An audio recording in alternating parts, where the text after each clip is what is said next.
আসসালামু আলাইকুম, আমন্ত্রণ মাই টিভি সংবাদে আপনাদের সাথে আছি আমি ফারহানা ইয়াসমিন। আর শুরুতেই জানিয়ে দিচ্ছি সংবাদ শিরোনাম। থেকে তৃণমূলের মানুষকে মুক্তি দিতে সমবায়ের উপর জোর দিয়েছে আওয়ামী লীগের সরকার। গোপালগঞ্জের টুঙ্গিপাড়ায় বললেন প্রধানমন্ত্রী। বিধ্বস্ত যুদ্ধবিমান উদ্ধার করেছে নৌবাহিনী। জাতীয় পতাকা মোড়ানো নিথর দেহে বাড়ি ফিরলেন স্কোয়াড্রন লিডার আসিম জাওয়াদ। জানাজা শেষে দাফন। দাবদাহের অজুহাতে রাজধানী বাজারে প্রতি ডজনে ডিমের দাম 20 টাকা বাড়ল সিন্ডিকেট। নাগরিকদের স্বস্তি নেই মাছ মাংস থেকে কাঁচা বাজারেও। নেশাগ্রস্ত আর লাইসেন্সবিহীন ভাড়াটে কর্মীরা চালাচ্ছে ঢাকার 2 সিটি কর্পোরেশনের ময়লাবাহী গাড়ি। 3 বছরে প্রাণ হারিয়েছেন 13 জন পথচারী।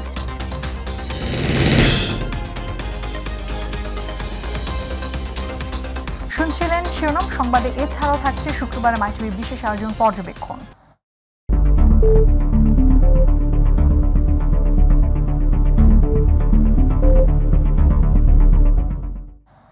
এবার বিস্তারিত সংবাদ। দারিদ্র্য থেকে তৃণমূলের মানুষকে মুক্তি দিতেই আওয়ামী লীগ সরকার সমবায়ের উপর জোর দিয়েছে বলে জানিয়েছেন প্রধানমন্ত্রী শেখ হাসিনা। তিনি বলেন, দেশের সকল পর্যায়ে সমবায় পদ্ধতি ছড়িয়ে দিতে হবে। সকালে গোপালগঞ্জে টুঙ্গিপাড়া আয়োজিত মত বিনিময় সভায় এসব কথা বলেন শেখ হাসিনা। এর আগে বঙ্গবন্ধুর সমাধিতে ফুল দিয়ে শ্রদ্ধা জানান তিনি। রাকিব হাসানের রিপোর্ট। একদিনের ব্যক্তিগত সফরে সকালে সড়ক পথে নিজ নির্বাচনী এলাকা গোপালগঞ্জের টুঙ্গিপাড়া পৌঁছান প্রধানমন্ত্রী শেখ হাসিনা। টুঙ্গিপাড়া পৌঁছে বঙ্গবন্ধুর সমাধিতে ফুল দিয়ে শ্রদ্ধা জানান তিনি। পরে 15 আগস্টে নিহতদের রুহের মাগফিরাত কামনা করে ফাতেহা পাঠ ও বিশেষ মোনাজাত করা হয়। মোনাজাতে অংশ নেন প্রধানমন্ত্রী ছোট বোন শেখ রেহানা সহ পরিবারের অন্যান্য সদস্যরা। পরে প্রধানমন্ত্রী টুঙ্গিপাড়া উপজেলা আওয়ামী লীগ কার্যালয়ে দারিয়াকুল গ্রাম উন্নয়ন সমিতির সদস্যদের সাথে মত বিনিময় করেন। একটি বাড়ি একটি খামার প্রকল্পটা ওই যে জাতির পিতা বঙ্গবন্ধু শেখ মুজিব যে সমবায় করতেছিলেন তারই আলোকে এটা আমরা গড়ে তুলি এই কারণে যে প্রতিটি পরিবারে এই পরিবারের জন্য এটা হচ্ছে ক্ষুদ্র সঞ্চয়ের ব্যবস্থা। এ সময় তিনি বলেন, দারিদ্র্য থেকে তৃণমূল মানুষকে মুক্তি দিতেই সমবায়ের উপর জোর দেয় আওয়ামী লীগ সরকার। প্রত্যেকটা পরিবার যেন স্বাবলম্বী হয় এবং দারিদ্র্য থেকে মুক্তি পায় সেটা লক্ষ্য রেখেই এই ক্ষুদ্র সঞ্চয়ের এই পরিকল্পনা আমি নেই এবং সেটা আমরা বাস্তবায়ন শুরু করি। দুর্ভাগ্যের বিষয় হলো 2001-এ বিএনপি জামাত ক্ষমতায় সেটা বন্ধ করে দেয়। একরকম বলতে গেলে এটা কার্যকারিতাই থাকে না। যা আমরা পরবর্তীতে সরকার আসার পরে আমরা কাজ করে যাচ্ছি। দেশের সকল পর্যায়ে সমবায় পদ্ধতি ছড়িয়ে দিতে হবে জানিয়ে জনগণকে সাথে নিয়ে খাদ্য নিশ্চয়তা, আর্থসামাজিক উন্নয়ন নিশ্চিত করাই সরকারের লক্ষ্য বলেও জানান শেখ হাসিনা। আমার বাড়ি আমার খামার এই যে সমবায় সমিতি, এই সমিতি যে আবার কার্যকর হচ্ছে এটাই একটা আশার কথা। সমস্ত কিছু দেওয়া হয়েছে। আমি বলছি আমি নিজে যাব, সকলের সঙ্গে মত বিনিময় করব এবং এই জিনিসটার জন্য মানুষের কাছে আরো প্রচার পায় তারই ব্যবস্থা করব। রাকিব হাসান, মাই টিভি। চট্টগ্রাম নগরের পতেঙ্গা এলাকায় বিধ্বস্ত হওয়া বিমান বাহিনীর যুদ্ধ বিমানটি উদ্ধার করা হয়েছে। বৃহস্পতিবার দিবাগত রাত 10:45টার দিকে কর্ণফুলী নদীর তলদেশ থেকে বিমানটি উদ্ধার করে নৌবাহিনী। এরপর বৃহস্পতিবার সকাল 10:30টায় পতেঙ্গা কন্টেইনার টার্মিনাল এলাকায় কর্ণফুলী নদীতে বিমান বাহিনী ইয়ার্ক 130 প্রশিক্ষণ যুদ্ধবিমান বিধ্বস্ত হওয়ার ঘটনা ঘটে। আকাশ থেকে বিমানটি কর্ণফুলী নদীতে ছিটকে পড়ে পানিতে তলিয়ে যায়। বৃহস্পতিবার বেলা 11টা থেকে বিমানটির উদ্ধারে তৎপরতা শুরু করে নৌবাহিনী। নৌবাহিনী একাধিক ডুবুরি দল এবং অত্যাধুনিক প্রযুক্তি সম্পন্ন জাহাজ দিয়ে উদ্ধার তৎপরতা চালানো হয়। মানিকগঞ্জে নিজ বাড়িতে ফিরল জাতীয় পতাকায় মোড়ানো স্কোয়াড্রন লিডার আসিম জাওয়াদের নিথর দেহ। কর্ণফুলী নদীতে বিধ্বস্ত প্রশিক্ষণ বিমান দুর্ঘটনায় নিহত আসিম জাওয়াদের তৃতীয় নামাজে জানাজা অনুষ্ঠিত হয়েছে সেখানে। সকালে ঢাকায় দ্বিতীয় জানাজার পর বিমান বাহিনী একটি হেলিকপ্টারে করে জাওয়াদের মরদেহ মানিকগঞ্জে নেওয়া হয়। সেখানে হৃদয় বিদারক পরিবেশ তৈরি হয়। প্রতিনিধি আজিজুল হাকিমের পাঠানো তথ্যচিত্রে রিপোর্ট করছেন ইলিয়াস কমল। বৃহস্পতিবার সকালে উড্ডয়নের কিছুক্ষণ পরেই আগুন লাগে প্রশিক্ষণ বিমান ইয়াক 130-এ। ঘনবসতিপূর্ণ এলাকার উপর আগুন লাগায় বড় ক্ষয়ক্ষতি এড়াতে দুর্ঘটনা কবলিত বিমানটি নিয়েই কর্ণফুলী নদীর কাছে যান 2 পাইলট। সেখানেই সেটি বিধ্বস্ত হয়। এ সময় জরুরি অবস্থার প্যারাশুটে 2 পাইলট বেরিয়ে আসলেও পরে প্রাণ হারান স্কোয়াড্রন লিডার আসিম জাওয়াদ। রাতেই বিধ্বস্ত হওয়া উড়োজাহাজটি কর্ণফুলী নদী থেকে উদ্ধার করেছে নৌবাহিনী। একই সময়ে জাওয়াদের প্রথম নামাজে জানাজা হয় চট্টগ্রামে। শুক্রবার সকালে জাওয়াদের মরদেহ বিমান বাহিনীর একটি বিমানে করে ঢাকায় নিয়ে আসা হয়। বিমান বাহিনীর ঘাঁটি বাসারের প্যারেড গ্রাউন্ডে দ্বিতীয় জানাজা ও ফিউনারেল প্যারেডের পর মরদেহ নিয়ে যাওয়া হয় নিজ বাড়ি মানিকগঞ্জে। ও বুয়েটে এবং মেডিকেলে 2 জায়গাতেই চান্স পেয়েছিলেন, কিন্তু ওই বৈমানিক হওয়ার ইচ্ছার কারণে সে বাংলাদেশ বিমান বাহিনীতে ইন্টারভিউ দেওয়ার পর চান্স পেয়েছে এবং সেখানেও সে তাদের ব্যাচের মধ্যে এতটাই ও ট্যালেন্ট ছিলেন যে সে ওখানেও ফার্স্ট হয়েছেন এবং সোল্ডও পেয়েছেন। তার মতো একটি মেধাবী ছাত্র, মেধাবী পাইলট, যা নাকি বাংলাদেশের অহংকার, সারা জাতির জন্য সে অহংকার ছিল। কারণ সে জীবনে কখনো কোনো কিছুতেই তার পড়ালেখাতে শুরু করে সার্ভিস জীবন পর্যন্ত সে সব জায়গায় প্রথম হয়েছে। মানিকগঞ্জের শহীদ মিরাজ তপন স্টেডিয়ামে তৃতীয় ও শেষ জানাজার পর শহরের সেওতা কবরস্থানে চিরনিদ্রায় শায়িত হন এই বৈমানিক। অসীম জাওয়াদের মৃত্যুতে শোকাচ্ছন্ন সহকর্মী থেকে শুরু করে এলাকার বাসিন্দারা। ইলিয়াস কমল, মাই টিভি। দর্শক, কর্ণফুলী নদীতে বিধ্বস্ত প্রশিক্ষণ বিমানের নিহত পাইলট আসিম জাওয়াদের মরদেহ নিজ বাড়ি মানিকগঞ্জে নেওয়া হয়েছে। এই মুহূর্তে মানিকগঞ্জ থেকে সর্বশেষ খবর জানাচ্ছেন প্রতিনিধি আজিজুল হাকিম। ধন্যবাদ আপনাকে। আপনি যেমনটি বলছিলেন, আমি এই মুহূর্তে দাঁড়িয়ে আছি মানিকগঞ্জ শহীদ মিরাজ তপন স্টেডিয়ামে। এইখানেই কিন্তু বেলা 12টার দিকে যে নিহত পাইলট রয়েছেন অসীম জাওয়াদ্দার রিফাত, সেই রিফাতের লাশ এসে পৌঁছায় বাংলাদেশ বিমান বাহিনীর হেলিকপ্টার যোগে। আমি এখন একটু দেখাতে চাই যে এইখানে কিন্তু আপনার জুমার নামাজের পর তার জানাজার নামাজ অনুষ্ঠিত হয়েছে এবং এর পরবর্তী কিন্তু তার মরদেহ আপনার শহরের এই যে কবরস্থান রয়েছে সেওতা, সেই সেওতা কবরস্থানে নেওয়া যাওয়া হবে এবং সেখানেই কিন্তু তার নানার কবরের পাশে কিন্তু তাকে দাপন করা হবে। আমরা পরিবারের মাধ্যমে এই তথ্য জানতে পেরেছি। আমি আরেকটু বিষয় জানিয়ে রাখি, এই যে পাইলট ছিলেন অসীম জাওয়াদ্দার আপনার হচ্ছে এই রিফাত, সেই রিফাত কিন্তু ছোটোবেলাতে অত্যন্ত মেধাবী ছিল এবং তাদের যে সহকর্মী এখানে রয়েছে আমরা তাদের সাথে কথা বলেছি এবং তাদের পরিবারের লোকজন সাথে কথা বলেছি। তাদের একটাই যে দাবি, সেইটা হচ্ছে যে পরিবারের একজন সদস্যের পাশাপাশি দেশের একজন এত বড় এবং মেধাবী বিচক্ষণ একজন সরকারি কর্মকর্তা চলে গেলেন, অর্থাৎ বিমান বাহিনীর একজন চৌকিশ যে কর্মকর্তা, সেই কর্মকর্তা চলে গেলেন, এটা কিন্তু অপরণীয়, এমনটাই তারা দাবি করছেন। তো এই ছিল আমার কাছে মানিকগঞ্জের সর্বশেষ খবরাখবর। রাজধানীর বিভিন্ন বাজারে প্রতি ডজনে ডিমের দাম বেড়েছে 20 টাকা, অর্থাৎ 120 টাকা থেকে বেড়ে দাঁড়িয়েছে 140 টাকায়। ডিমের খাঁচিতেও বেড়েছে 20 টাকা। গেল কয়েক দিনের প্রচণ্ড তাপদাহে দাম বৃদ্ধির প্রভাব পড়েছে মুরগি, কাঁচা বাজার থেকে শুরু করে সব ধরনের পণ্যের বাজারে। আবু সাইদ অপুর রিপোর্ট। গেল কয়েকদিনের অসহনীয় তাপদাহের কারণে বাজারে মুরগি থেকে শুরু করে নিত্য প্রয়োজনীয় কাঁচা পণ্য সহ জিনিসপত্রে পড়েছে দামের প্রভাব। গরমের অজুহাতে প্রতিটি পণ্যে সরবরাহ কম থাকায় কিছুটা বাড়তি নিত্য প্রয়োজনীয় সব ধরনের পণ্যের দাম। আর এর মধ্যে 4 দিনের ব্যবধানে পাইকারি ডিমের ডর্জন প্রতি বেড়েছে 20 টাকা, ফলে 120 টাকা ডর্জনের ডিম এখন 140 টাকা। খুচরা বাজারে প্রতিটি ডিম বিক্রি হচ্ছে 10 থেকে 12 টাকায়। যে ডিমের খাঁচি ছিল 300 টাকা, তাতেও বেড়েছে 20 টাকা। 300 টাকা কালকে 340 টাকা। কেন? দাম বাইরে গেছে, নিজ দিক তাকাই বলে দাম বাইরে গেছে। এখন আমরা তো আর কোনো বিশ্বাসের জায়গা নেই, ওই আমাদের লাগবে, আমরা 340 টাকা দিকেই নিচ্ছি। এক জায়গায় ডিম পাওয়া যাচ্ছে না, এক জায়গায় দাম এক রকম হচ্ছে। তো এক্ষেত্রে তো সবাই তো আর ওরকমভাবে যায়, কারণ কি অ্যাটলিস্ট মানুষ মাছ মাংস না খেতে ডিম তো খেয়ে বাঁচতে পারবো। এই মাসের শুরুতে কিন্তু গরম তুলনামূলক একটু কম, তো এই এখন তো গরমের এক্সকিউজটা দেওয়া বা এটা আসলে কোনো যুক্তি সাপেক্ষ কারণ বলে আমার মনে হচ্ছে না। বর্তমান বাজারে ডিমের ডর্জন 120 টাকা করে, ঠিক আছে, আর তারা বিক্রি করছে 140 টাকা করে। তাদের গরমের সিজনে 20 টাকা বেশি রাখছে, এটা অতিরিক্ত। কারণ বাজার সংলগ্ন তেজগাঁও রেল স্টেশন পাইকারি ডিমের বাজারের ব্যবসায়ীরা বলছেন, কয়েকদিনের গরমে ডিম সংরক্ষণ করতে না পারায় এই পরিস্থিতি। এটা তো আর আমরা কোথায় না, এরা কোথায় খামার হেরা কিয়ের লেগে দাম বাড়াইলো কি আসল বিষয়, আমরা মানে প্রয়োজন মতো নিতে হইব, নাহলে আমরা দোকান চালাইতে হইব না। এতদিন গরম ছিল, ডিম উৎপাদন কম ছিল, গরম শেষ, মুরগিও সুস্থ হয়ে গেছে, ডিমের দাম বাড়ছে। গরমের দোহাই দিয়ে ডিমের দাম যেভাবে বেড়ে চলেছে, সেজন্য ভোক্তারা বলছেন বাজার মনিটরিং ব্যবস্থাকে আরও জোরদার করতে হবে এবং ভোক্তা সংরক্ষণ অধিদপ্তরকে আরও মাঠে কাজ করতে হবে। তাহলেই ডিমের দাম কিছুটা হলেও নিয়ন্ত্রণে আসবে। কারণ বাজার থেকে আবু সৈয়দ অপু, মাই টিভি, ঢাকা। ঢাকার 2 সিটি কর্পোরেশনের ময়লার বাহী গাড়ির চাপায় গত 3 বছরে প্রাণ হারিয়েছে 13 জন। তবে মৃত্যুর এই ঘটনাগুলোতে বেশিরভাগ ক্ষেত্রেই জড়িতদের বিরুদ্ধে নেওয়া হয়নি ব্যবস্থা।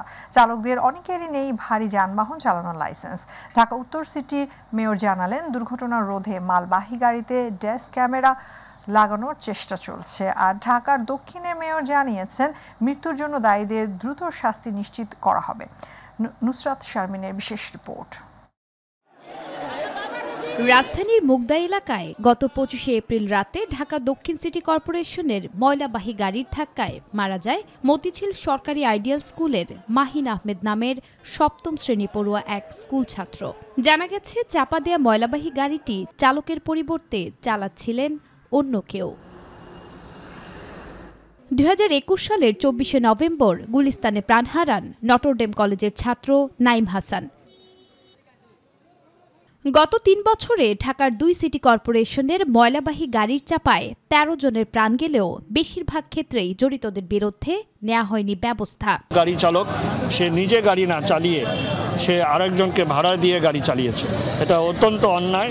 আমরা এর আগেও এরকম যেগুলো আমরা তদন্তে পেয়েছিলাম, কঠোর ব্যবস্থা নিয়েছি। অভিযোগ রয়েছে, ঢাকার 2 সিটি কর্পোরেশনের ময়লাবাহী গাড়ি চালাচ্ছেন নিরাপত্তা প্রহরী, অফিস সহায়ক, মশক কর্মী থেকে শুরু করে পরিচ্ছন্নতা কর্মীরা, যাদের কারোরই নেই ভারী যানবাহন চালানোর লাইসেন্স। আর এই কথা স্বীকার করেছেন উত্তরের মেয়র। যে ড্রাইভার সে বদলি দিয়ে আরেকজনকে দিয়ে দেয়, এবং যে বদলি ড্রাইভার সে কি আদর্শে গাড়ি ঠিক মতন চালাতে পারে কি না পারে, অথবা তার ভারী গাড়ি চালানোর তার কি সেই ধরনের লাইসেন্স আছে নাকি, তার সক্ষমতা আছে নাকি, এটি না দিয়ে যারা বদলি গাড়ি দিয়ে দিচ্ছে, আমি কঠোর অবস্থানে নিয়েছি। এসব মৃত্যু অত্যন্ত দুঃখজনক উল্লেখ করে দোষীদের চিহ্নিত করার পাশাপাশি সিটি কর্পোরেশনের কঠোর নজরদারি প্রয়োজন বলে মনে করেন পুলিশের কর্মকর্তারা। সিটি কর্পোরেশনে যারা পরিবহন ব্যবস্থায় আছে তারা যদি নিয়মিত রোল কলের ব্যবস্থা করে এবং গাড়ি ছাড়ার পূর্বে একটি রোল কলের ব্যবস্থা করে যে কে গাড়িতে যাচ্ছে সঠিক ব্যক্তিতে যাচ্ছে কিনা, এই তদারকি বাড়ালে আমার মনে হয় আর এটা এই দুর্ঘটনাটা ঘটবে না। সঠিক লেনে গাড়িগুলো চালায় তাহলে কিন্তু দুর্ঘটনা ঘটে না। মৃত্যুর ঘটনায় সিটি কর্পোরেশনের চরম গাফিলতি রয়েছে উল্লেখ করে শুধু চালক নয়, সিটি কর্পোরেশনের পরিবহন বিভাগের দুর্নীতিগ্রস্ত কর্মকর্তাদেরও শাস্তির আওতায় আনার তাগিদ দেন বিশেষজ্ঞরা। এই যে অনিয়ম, অব্যবস্থাপনা এবং জবাবদিহি যদি নিশ্চিত না করা যায়, এই দুর্ঘটনাগুলো কিন্তু সামনে আরও ঘটবে।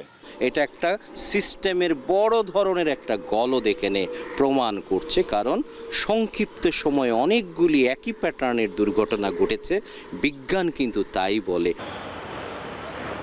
সিটি কর্পোরেশনের এই ময়লার গাড়িগুলো ঘাতক রূপে দেখা দিয়েছে, যার ফলে প্রতিনিয়তই ঘটছে নানা দুর্ঘটনা।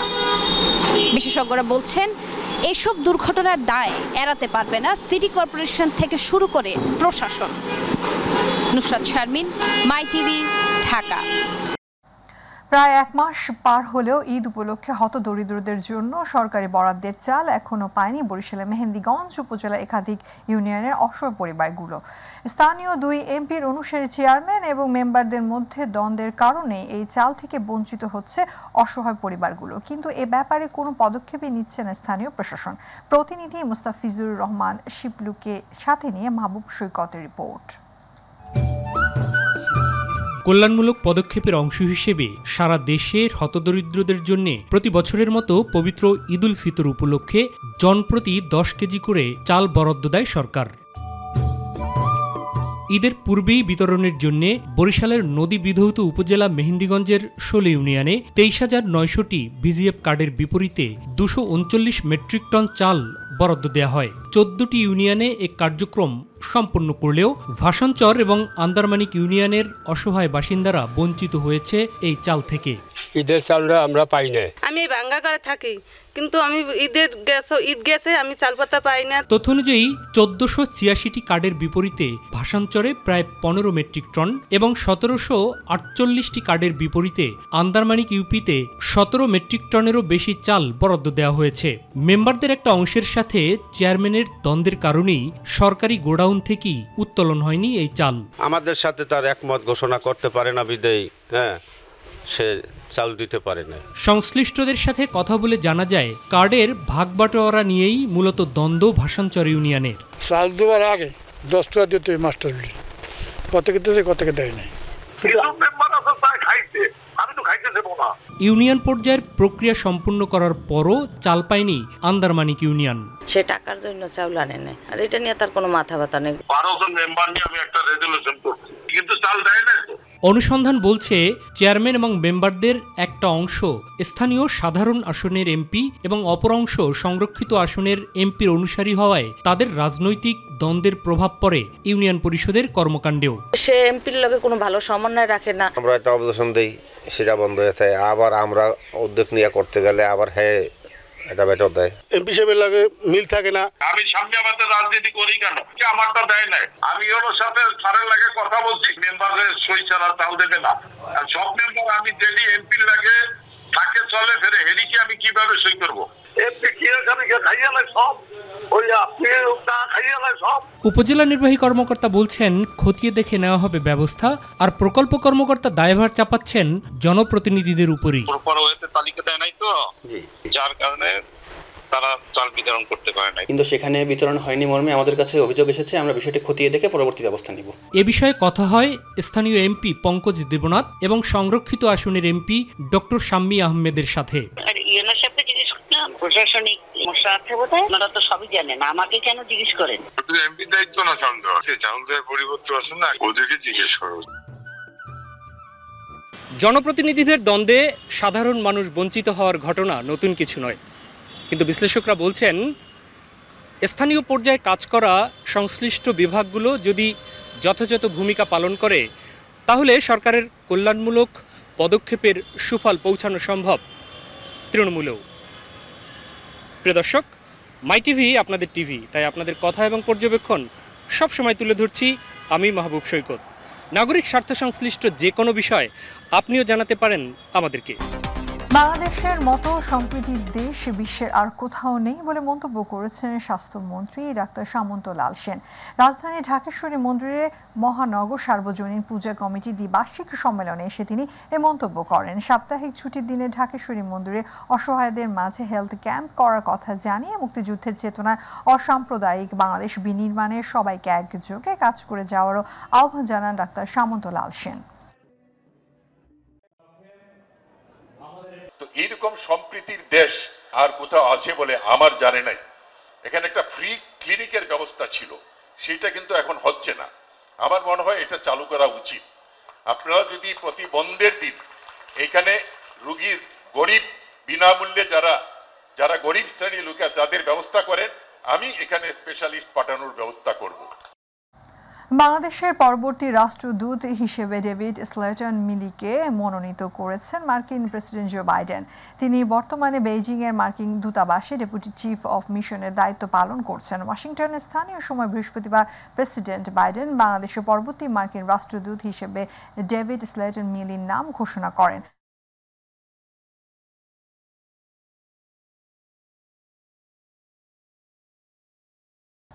সংবাদের শেষ প্রান্তে আমরা যাবার আগে সংবাদ শিরোনামগুলো জানিয়ে দিচ্ছি আরো একবার। দারিদ্র থেকে তৃণমূলের মানুষকে মুক্তি দিতে সমবায়ের উপর জোর দিয়েছে আওয়ামী লীগ সরকার। গোপালগঞ্জে টুঙ্গি পাড়ায় বললেন প্রধানমন্ত্রী। বিধ্বস্ত যুদ্ধ বিমান উদ্ধার করেছে নৌবাহিনী। জাতীয় পতাকা মোড়ানো নিথর দেহে বাড়ি ফিরলেন স্কোয়াড্রন লিডার আসিম জাওয়াদ। জানাজা শেষে দাফন। দাবদাহের অজুহাতে রাজধানী বাজারে প্রতি ডজনে ডিমের দাম 20 টাকা বাড়ল সিন্ডিকেট। নাগরিকদের স্বস্তি নেই মাছ মাংস থেকে কাঁচা বাজারেও। নেশাগ্রস্ত আর লাইসেন্সবিহীন ভাড়াটের কর্মীরা চালাচ্ছে ঢাকার 2 সিটি কর্পোরেশনের ময়লাবাহী গাড়ি। 3 বছরে প্রাণ হারিয়েছেন 13 জন পথচারী।